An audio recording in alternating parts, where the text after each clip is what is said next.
አላውቅም። እና ቅድም እንግዲህ የጀመርኩት አርዕስት ያው ኢትዮጵያ መስቀለኛ መንገድ ውስጥ እንዳለች ነው። እሱም ብያለው። ሁኔታው በጣም አስጊ ነው፣ አስቸኳይ ነው። ምክንያቱም ያለው ምርጫ ወይ መፈራረስ ወይም እንዳለች መቆየት ነው እና ሶስተኛ ምርጫ በፍጹም ስለሌለ ጣብቂኝ ውስጥ ነው ኢትዮጵያ ያለችው አሁን። እና እንግዲህ አሁን መጀመሪያው ጥያቄ እዚህ ችግር ውስጥ እንዴት ገባን? የዚህ ችግር መፍትሄ መንስኤ ምንድን ነው የሚለው ጥያቄ ይመስለኛል። እንግዲህ እዚህ እኔ ያለውን አስተሳሰብ አቀርበው አብዛኛው ተመራማሪ የሚለው ያው የዘውግ ፌዴራሊዝም የፈጠረው ችግር ነው። ይሄ እንዴት ነው ቢባል ያው የዘውግ ፌዴራሊዝም ህዝብን ከህዝብ ያጋጫል፣ ጥላቻ ይፈጥራል እና መፈጠር ብቻ ሳይሆን ያንን ጥላቻም ያዳብረዋል። ከዛ ሌላ ምንም አማራጭ የለም፣ ሰው እርስ በርስ ጦርነት ውስጥ ይገባል እና ዋናው ተጠያቂ ይሄ ዘውጋዊ ፌዴራሊዝም ነው የሚለው ነው። እኔ እንግዲህ ብዙ ጊዜ እንደጻፍኩት በዚህ ሀሳብ ብዙም አልስማማም ማለት ምንድን ነው? ይሄ ፌዴራሊዝም የራሱ ችግር እንዳለው በደንብ አውቃለሁ። ይህንን መቼም ክጄ አላውቅም። ነገር ግን ያሉትን ችግሮች ለመፍታት የማይቻለው ስርዓቱ ዴሞክራሲያዊ ስላልሆነ ህገ መንግስት ውስጥ እንኳን ያሉት የዴሞክራሲ መብቶች ቢጠበቁና ቢከበሩ ኖሮ 90% ያህል ችግራችን ይቀንስ ነበረ። ስለዚህ ለኔ ዋና ጉዳይ ኢትዮጵያ ጉዳይ ፌዴራሊዝም ወይም ዘውግ ሳይሆን የዴሞክራሲ ጥያቄ ነው ብዬ ብዙ ጊዜ የጻፍኩት። ማሻሻያ ለማቅረብ አልተቻለም። ስለዚህ መፍታት አንችልም። አንድ አምባገነን ስርዓት ጭንቅላታችን ላይ ተቀምጦ፣ ስለዚህ ህገ መንግስቱን እንደፈለገን ምንለውጠውም በጂኦግራፊ ብናደርገው በሲቲዘንሺፕ በዜግነት ብናደርገው ከዚህ ከአምባገነንነት ካልለቀቀን የሚለወጥ ነገር የለም። ከዚህ በፊትም አይተነዋል። ያው ነው የሚሆነው። ብቻ የሚቀየሙ ሰዎች ይለወጡ ይሆናል። አሁን አንዱ ይመቸዋል፣ ሌላው ላይመቸው ይችላል። ግን ስርዓቱ ያው ነው። ስለዚህ የሰላሙ እጦት፣ ጦርነት፣ የኢኮኖሚ መውደቅ በሙሉ ከዚህ ጋር የተያያዘ ነው። ምክንያቱም ህዝቡ እና የህዝቡ ተወካዮች ሀቀኛ የህዝብ ተወካዮች ኖረው ይሄን ነገር ለማሻሻል ምን ያህል ለውጥ እናድርግ የሚለው ሁኔታ ውስጥ ሊገቡ ስለማይችሉ ነው። እና ደግሞ ሌላው መታየት ያለበት ይሄንን ስርዓት የሚጠብቁት እና እንደው እንዲለወጥ የማይፈልጉ ወይም እንለውጣለን ብለው ወደ ላይ አቅጣጫ የሚወስዱን ሰዎች በሙሉ የሚወዱት ዋናው ነገር ይሄ ስርዓት ለአምባገነናዊ አገዛዝ የተመቸ ነው። ምክንያቱም ህዝብ ስለሚከፋፍል፣ የተከፋፈለ ህዝብ ነው፣ ደካማ ነው። የደከመ ህዝብ ደግሞ አምባገነንነትን መቋቋም አይችልም። ስለዚህ ያውቁታል። ያንን ስርዓት በምንም ሁኔታ ማስቀጠል ነው። አሁን እንደምንሰማው ከሆነ እንደውም ከዚህ አልፈን ከፓርላማ ከስርዓት ወደ ፕሬዚደንት ስርዓት ልንሄድ ነው የሚባል ነገር አለ። እንግዲህ ያንኑ አምባገነንነቱን ለማጠናከር ነው ይሄ ወደዛ የሚካሄደው። ስለዚህ ችግሩ ይሄ ከሆነ እንግዲህ ምንድነው መፍትሄው? የሰላሙ መንገድ እንዴት ነው የሚመጣው? እንዴት ነው መረጋጋት የሚመጣው የሚለውን ጥያቄ ስናነሳ ዋናው አብዛኛው ህዝቡ በመሰረቱ ይስማማል ማለት ሁሉም ሰው የሚለው በንግግርና በስምምነት የሚመሰረት መንግስት ነው ለዚህ መፍትሄ ሊያመጣ የሚችለው ይላል። በእርግጥም ይሄ እንደው በብዙ በአንዳንድ አካባቢ በዚህ አይሄዱም። ነገር ግን አብዛኛው ሰው የሚለው ይሄን ነው። ግን እንግዲህ ይሄ የስምምነቱና ንግግሩ እንዴት ይምጣ ሲባል ነገሩ ቀላል ነው ይላሉ። እሱም ሁሉን የሚያቀፍ ሁሉን ተቀናቃኞች ይዞ በአንድነት የሚያሰራ ጊዜያዊ የሽግግር መንግስት ነው የሚያስፈልገው የሚል ነው ከብዙ የምሰማው መልስ። እንግዲህ እዚህ ላይ ሌላ ማልስማማው ሀሳብ ይሄ ነው። እንግዲህ ጊዜያዊ መንግስት በእርግጥ እንደሚያስፈልግ አምናለሁ። የግድ በአንድ የሆነ ሽግግር ሁኔታ ውስጥ ማለፍ አለበት። ግን ተቀናቃኞችን ተፎካካሪዎችን ያቀፈ መሆን አለበት ወይ ነው የኔ ጥያቄ። ይሄ እንግዲህ በአንድ በኩል ሪያሊስቲክም ከመሆን የሚመጣ ነገር ነው። ስለዚህ እንደው ቢያንስ 4 ድክመቶች ይታዩኛል እዚህ ላይ። ይሄ ሂደት የሽግግር ሂደት ከዚህ በፊት ተሞክሮ አልሰራም። በወያኔ ጊዜ እናውቃለን ተሞክሯል። በደርግም ጊዜ በመለስተኛ ሁኔታ ተሞክሯል፣ አይሰራም። ምክንያቱም እዛ ውስጥ ሊገለሉ የማይችሉ የታጠቁ ኃይሎች አሉ። ዞሮ ዞሮ ጠመንጃ የያዘው ነው የሚያሸንፈው፣ ወይ የበላይ የሚሆነው ወይም ስልጣኑን የሚነጥቀው። ሞክረነዋል እኮ ይህም መንገድ። አሁንም ቢሆን እነሱን ካላካት ደግሞ ጠመንጃ የያዙትን ካላካተትን ምንም አይነት የሽግግር መንግስት ሊሆን አይችልም ማለት አይወክልም፣ አያቅፍም። ሁለተኛው ያሉት ኃይሎች ተፎካካሪ የሚባሉት በኃይል አይጣጣሙም፣ በአቅም አይጣጣሙም። ስለዚህ ከመጀመሪያውም ቢሆን የተዛባ አሰራር ነው የበለጠ ክብደት የሚኖራቸው ያው ያዙ የታጠቁ ኃይሎች ናቸው።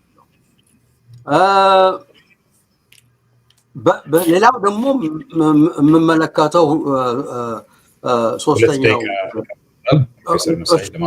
ሶስተኛው እንትን ያው በሚጻረሩ በጣም ብዙ የሚጻረሩ አመለካከት ያላቸው ስለሆነ አንድ መንግስት መስርተው ሊሰሩ ይችላሉ የሚለው ነገር ለኔ በጣም አጠራጣሪ ነው። አራተኛ ገለልተኛ ሊሆኑ ይችላሉ ወይ ማለት እንግዲህ ሽግግር የሚባለው ነፃ እና ፍትሃዊ ምርጫ እንዲመጣ ይሰራሉ የሚል ነው። ይሄን ግን ሊያደርጉት ይችላሉ ወይ አልመሰለኝም። ስለዚህ ነው በኔ በኩል እንግዲህ ከዚህ በፊት ያቀረብኩትም እንደው አንድ አዋላጅ መንግስት ወደዛ ማሰብ አለብን ነው የሚለው። ገለልተኛ የሚሆን የሚችል አሰራር መቀየስ ከተፈለገ ይሄ አዋላጅ መንግስት የሚለው ወይም ጽንሰ ሀሳብ ወደሱ መሄድ ይገባናል የሚል ነው። የዚህ አዋላጅ መንግስት የሚለው እንግዲህ ዋናው ሰላምን ማስከበር ስራው ነፃና ፍትሃዊ ምርጫ እንዲደረግ መድረክ መክፈትና ይህንን ማድረግ አሸናፊ የሆነውን ኃይል ማሳወቅና ከዛ ደግሞ ለሱ ስልጣኑን ማስረከብ ነው። በቃ ሌላ ምንም የሚሰራው ስራ የለውም። ለተወሰነ ጊዜ ነው እና ይሄ ገለልተኛ መንግስት እንግዲህ ከሁሉም ክፍል የሚወጣጣ ከዘውግ፣ ከሃይማኖት፣ ከወታደራዊ፣ ከሙያ ማህበር በሙሉ ተውጣጥቶ የሚቋቋም መንግስት መሆን አለበት። ማናቸውም የዚህ መንግስት አባል ማናቸውም የፓርቲ አባል መሆን አይችሉም። በፍጹም የተከለከለ ነው እና ደግሞ እነ ሰዎች ህብረተሰቡ የሚያውቃቸው ታማኝና የሚያከብራቸው ሰዎች መሆን አለባቸው። እንደሚታወቀው ሐሳቡ በቱኒዚያ ተሞክሯል፣ በባንግላዴሽ ተሞክሯል። እኛም ሀገር ታሪክ አለ። አጼ ምኒልክ ለምሳሌ ራስ ተሰማ ናደውን ሞግዚት ብለው ለልጅ ኢያሱ ምክንያቱም ልጅ ኢያሱ ያኔ የ12 ዓመት ልጅ ስለነበሩ ሞግዚት መንግስት እንዲያቋቁሙ ለሳቸው ሰጥተዋል ማለት እና ሽግግር ነው። ግን ያው የሚታመኑ ስለነበሩ እንግዲህ አጼ ምኒልክ ስለሚያምኗቸው በዚህ መሰረት ለማለፍ ሞክረዋል። እና ግን እንግዲህ እዚህ ላይ የምለው ስልጣኑን ይሄን ነገር እንዲሰራ ከተፈለገ በሙሉ የተፎካካሪ ያደርጉት እሺ ጨረስኩ ተጨማሪ ትንሽ ተጣጣለ ይጨርስ ተፎካካሪ ኃይሎች በሙሉ ለስልጣን ሩጫቸውን አቁመው ህዝብ ማነው ፊታቸውን ወደ ህዝብ አዙረው አንተ ዳኘን ህዝብ በአጠቃላይ ያንተ የምርጫ እንትን የምትመርጠውን ነው የምንሾመውና አንተ ዳኘን ብለው መቀበል አለባቸው። ይሄ ኦፍ ኮርስ ትንሽ የኔ ካቀረብኩት ንድፈ ሐሳብ ደካማ መንገድ ያለው ይሄ ይመስለኛል። በጣም እንትን ነው ግን ሌላ አማራጭ ያለ አይመስለኝም። ያለው ሌላ አማራጭ ምንድነው? ያው አምባገነን ሌላ አምባገነን እንደው በኃይል አገሪቷን ይዞ የሚቆጣጠር ኃይል ይወጣል ብሎ ከመመኘት በስተቀር ከዚህ ውጪ ያው ደግሞ እሱም ደግሞ ያው ዞሮ እዛ ውስጥ ነው የሚያስገባን እዛው ችግር ውስጥ ነው እሱ ነውና በጣም ያለን አማራጭ በጣም ውስን ነው። ሪሊ አጣብቀኝ ነው ውስጥ የገባነው። አመሰግናለሁ ኢሳያስ። ውይይቱ በጣም አስፈላጊ ነው፣ ወቅታዊ ውይይት ነው ብዬ አስባለሁ እና ውይይቱን ያዘጋጁት የአብሮነት ኢትዮጵያ እንዲሁም ለአቶ ልደቱ ምስጋና ይድረሳቸው። የታጨችው ደቂቃ በጣም አጭር ስለሆነች ሐሳቤን በከፊል አትሊስት በንባብ መልኩ ባቀርብ ደቂቃዬን አዋጥቼ በደንብ መጠቀም እችላለሁ ስላሰብኩ እንደሱ ለማድረግ ነው የምሞክረው። እንግዲህ የተሰጠው ርዕስ ከጦርነትና ከግፍ አገዛዝ ካልተላቀቀች ኢትዮጵያ ወዴት ነው የምትሄደው? እንዲሁም ደግሞ ዘላቂ ሰላም ማምጣት የሚቻለው እንዴት ባለ መንገድ ነው የሚል ነው። ጦርነት ለኢትዮጵያውያን አዲስ ነገር ነው ብዬ አላስብም። የተጻፈ ታሪካችን ከጀመረበት ቅጽበት አንስቶ የተጣባና የተደጋገመን እውነት ነው ብዬ አስባለሁ። የነጋድራስ ገብረሕይወትን ቃል ልዋስና አባቶቻችን መጀመሪያ አረመኖችና ፍላሾች፣ ሁለተኛም ፍላሾችና ክርስቲያኖች፣ ቆይተውም ክርስቲያኖችና እስላሞች፣ በኋላም በነገድና በነገድ አለቆች ተከፋፍለው ሲዋጉ ኖረዋል። ይሄ መደጋገም ያው ባህል የሚባለው የነገሮች መደጋገም ነው ወደ ባህልነት የሚያርገውና ጦረኝነት አሁን ላይ በስነ ጽሁፎቻችን የምናወድሰው በሙዚቃዎቻችን የምንቀኝለትና የምንኮራበት መገለጫችን ሆኗል ማለት ይቻላል። ከሁለተኛው የጣሊያን ወረራ ወዲህ ብቻ አንድ ክፍለ ዘመን የማይጠጋ ዕድሜ ማለት ነው ያደረግናቸውን የእርስ በርስ ግጭቶች እንዲሁም ከጎረቤት ሀገራት ጋር ያደረግናቸውን ጦርነቶች ያየን እንደሆነ ኮንሰርቫቲቭ የሆኑ ወግ አጥባቂ የሆኑ መስፈርቶችን አስቀምጠን ለምሳሌ ከ500 ታጣቂዎች በላይ የተሳተፉባቸው ከቀናት በላይ የዘለለ ዕድሜ ያላቸውን ጦርነቶች ብቻ እንቁጠር ካልን ወደ 20 የተጠጉ ጦርነቶችን አድርገናል በእነዚህ ጥቂት ዓመታት ውስጥ ብቻ። በመላው አፍሪካ በአገራት መካከል የተደረጉ ጦርነቶች ቁጥር ከአንድ እጅ ጣት አይበልጡም። እነዚህም ወደ 5 የሚጠጉ ጦርነቶች ከነዚህ ጦርነቶች ውስጥ ሁለቱ የተደረገው የአፍሪካ ቀንድ ውስጥ ነው። አንዱ ኢትዮጵያ ከኤርትራ ጋር ያደረገችው፣ አንዱ ኢትዮጵያ ከሶማሊያ ጋር ያደረገችው። ጦርነት ምን ያህል የተዋሃደ ነገር እንደሆነ ያሳያል ብዬ አስባለሁ። አንጻራዊ ሰላም ያገኘንባቸው ጊዜያቶች ነበሩ። እነዚህ ጊዜያቶች ግን ቀደም ሲል ዶክተር አደም እንዳለው ኢንፎርስድ ፒስ ነበሩ፣ በጉልበት የተገኙ ሰላሞች ናቸው እንጂ የረጋ የፖለቲካ ስርዓት ስለነበረን የተገኙ ሰላሞች አይደሉም። ለዚህ ነው በቀደም እየጠቀስኩት ነጋድራስ ገብረሕይወት ህዝባችን ንጉስ ቢሞት መንግስት የሞተ ይመስለዋል፣ ንጉስ በሞተ ቁጥርም እርስ በርሳቸው ይፋጃሉ፣ መንግስታችን የታፈረች በንጉስ ተፈሪነት እንጂ በስርዓታችን ደልዳላነት አይደለም የሚሉት ያለፈ ታሪካችን በአቀኝነት የቃኘን እንደሆነ የማዕከላዊ መንግስት በተዳከመባቸው ጊዜዎች ሁሉ አንዳችን በሌላችን ላይ ተነስተናል። የሁለተኛው የጣሊያን ወረራ ወቅት፣ የ1966 አብዮት ወቅት፣ ኢህአዴግ ስልጣን በያዘባቸው የመጀመሪያ ዓመታት እንዲሁም አሁን ደግሞ ለውጥ መጣ በተባለበት ወራት የተደረጉትን ማስታወስ በቂ ይመስለኛል። ወልደናል ወዘተረፈ ለጦርነት የተጓዙ ወታደሮች ሳይቀሩ በየሄዱበት አካባቢ አግብተው ወልደው የቀሩባቸው ታሪኮች አሉ። ነገር ግን እንዲህ ያለው ከፖለቲካው ሪያል ወይም ከፖለቲካው ዓለም ውጪ ያለው የህዝብ ግንኙነት ሰርቦች ቦስኒያኮች ላይ ሁቶች ቱትሲዎች ላይ ወይም ሮሂንጋዎች በራክሊዎች ላይ አሰቃቂ ጦርነት ከመፈጸም እንዳላገዳቸው ሁሉ እኛም አንዳችን በሌላችን ላይ ከመነሳት አላገደንም።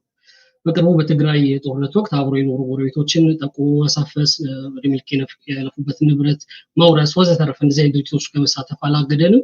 የእምነት አባቶችም እንዳሻችሁ ሆኖ ብለው ባርከው ቀድሰው ከመሸኘት የከለከላቸው ነገር አልነበረም። አሁን እነኚህ ሽማግሌዎች ለሽምግልና ተጉዘዋል ወደ ሌላ ጦርነት እየገባን ስለሆነ። የማያቋርጠው የጦርነት አዙሪት ምንድነው መንስኤው ከተባለ በእኔ እምነት ያልረጋ የፖለቲካ ስርዓት ነው ብዬ አስባለሁ።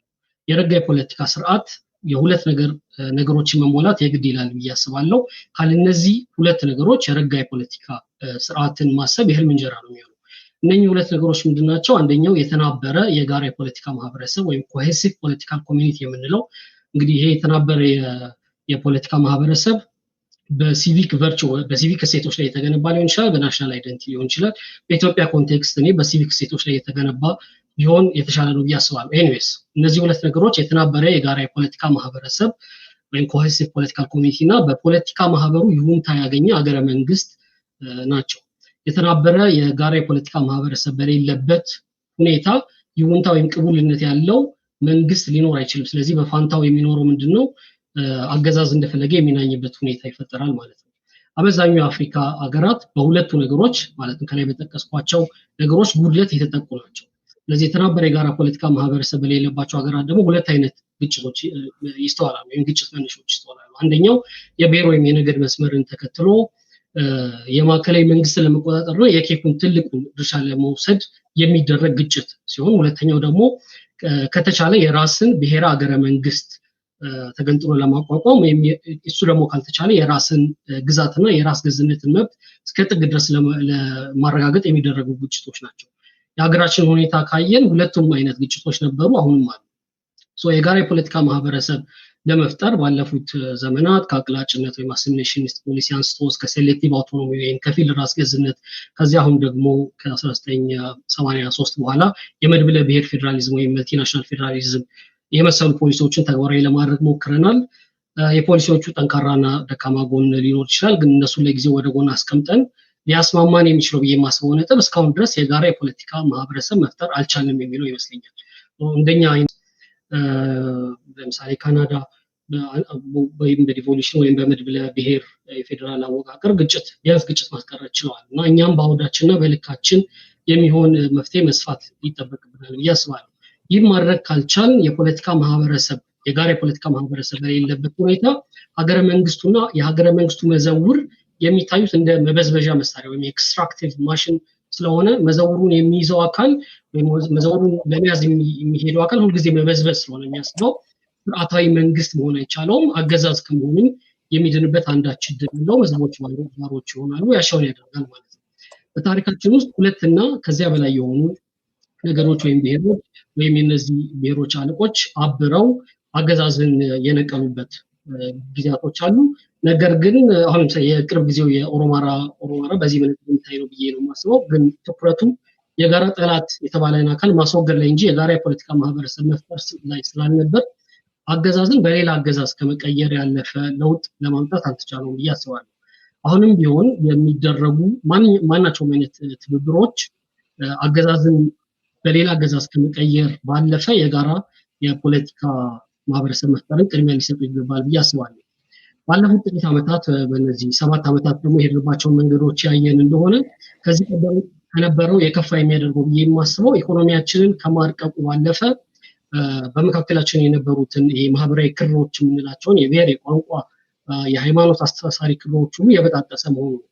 ያለንበትን ነባራዊ ሁኔታ መቀየር ካልቻልን አሁን በተያያዝነው የጦርነት መንገድ መጓዛችን ከቀጠል ምንድነው ዕጣ ፈንታችን የሚሆነው? በአገር ደረጃ የሚፈሩ የጎበዝ አለቆች ወይም ዋርሎርድስ በፈንጫ የሆነች ምድር ላይ የሲኦል ኑሮን መግፋት አሊያም መሰደድ ብቻ ነው የሚሆነው። በአገር ደረጃ ብቻ ሳይሆን ደግሞ በብሔር ወይም በክልል ደረጃ ራሱ የተናበረ የፖለቲካ ማህበረሰብ አልተፈጠረም። ብሔሮችን ክልሎችን የፖለቲካ ማህበረሰብ መሆን ይችላሉ ያላል። ስለዚህ ከዚህ ፍርስራሽ ውስጥ የሚወለድ የጸና ብሔር ሀገረ መንግስት ይኖራል ያላስብ ኮንጎ ውስጥ ከ123 በላይ ታጣቂ ቡድን አለ በአሁኑ ሰዓት ማይናማር ውስጥ 300 በላይ ታጣቂ ቡድን አለ ኢትዮጵያ ጣፈንታ ከዚህ የባሰ እንጂ ያነሰ ይሆናል ያላስብ ዛሬ ጦርነትና የደቀቀው ኢኮኖሚያችን ሁለት ደቂቃ እንድታጠቃለሉ ማስታወስ ነው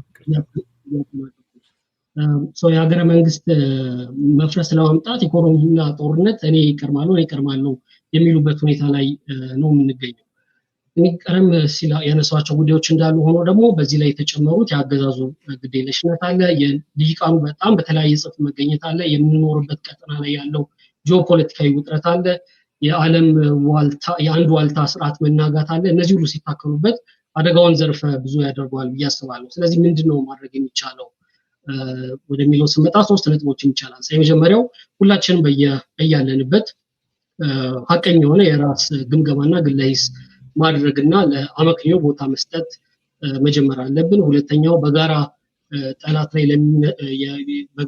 ለመነሳት የሚደረግ ጊዜያዊና ታክቲካዊ ሳይሆን መሰረታዊ በሆኑ ጉዳዮች ላይ ያለ ማደባበስ የሚደረግ የልሂቃን ውይይትና ድርድር አስፈላጊ ነው ብያስባለሁ ሶስተኛ የልሂቃን ውይይትና ድርድሩ ውጤቱን ተከትሎ ደግሞ አዲስ ማህበራዊ ውል በመፈጸም ማጽናት መቻል አለብን ብያስባለሁ እነዚህ ማድረግ የተከበረ የጋራ ፖለቲካ ማህበረሰብ ለመፍጠር እንዲሁም የረጋ ፖለቲካ ስርዓት ለመፍጠር አስቻይ ነው ብያስባለሁ በመጨረሻ